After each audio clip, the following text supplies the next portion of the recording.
Mr. Ahmed, let's start with Tunisia. It's nearly 12 months since President Ben Ali was forced to flee the country after the revolt there.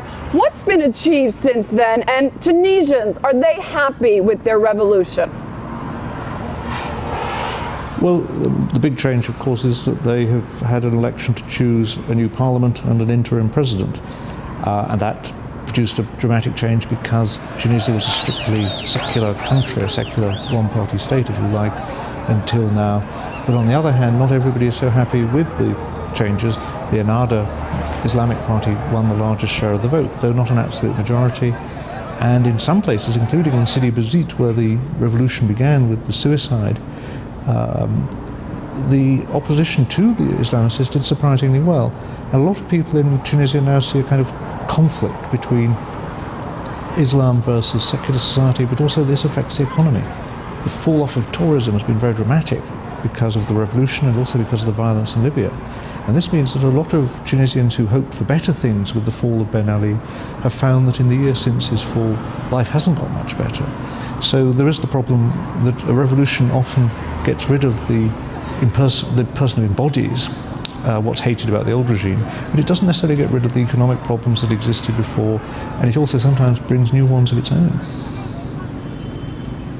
Egypt saw the second Arab Spring revolt that deposed President Mubarak in February. Elections now underway there, but the protests resurged again this month with more lives lost. Why is anger so hard to quell in Egypt?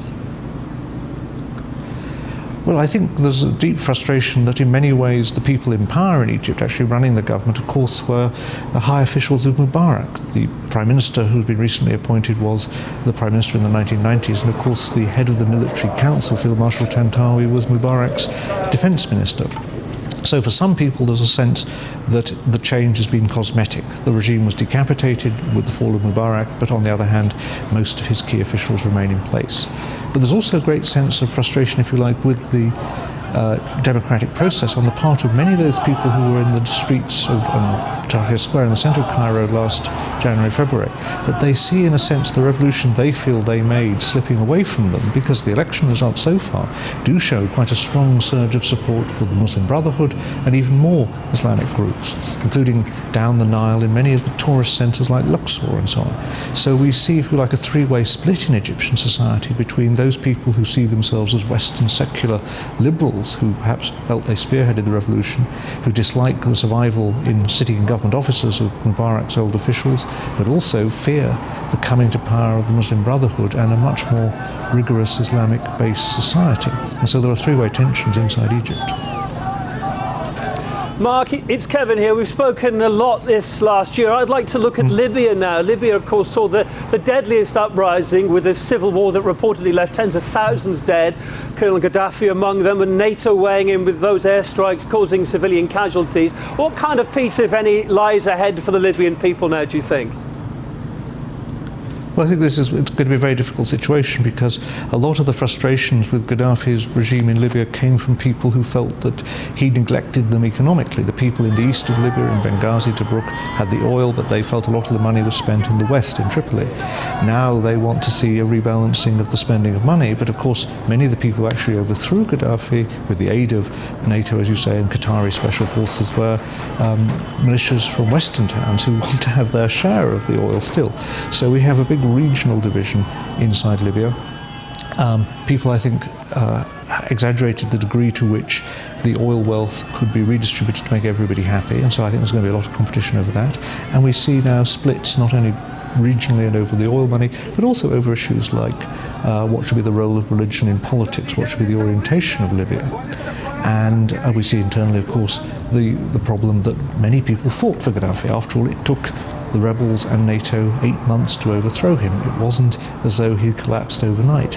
And so there is a body of people who are losers, many thousands, perhaps 2 million or so, who aren't happy with the changes. And there are huge numbers of guns awash in the country. The effects of this war has really been to release guns not only into Libya but across into Egypt, even across the Mediterranean into France, where some Libyan Kalashnikovs have been used in crimes. It's a very messy situation.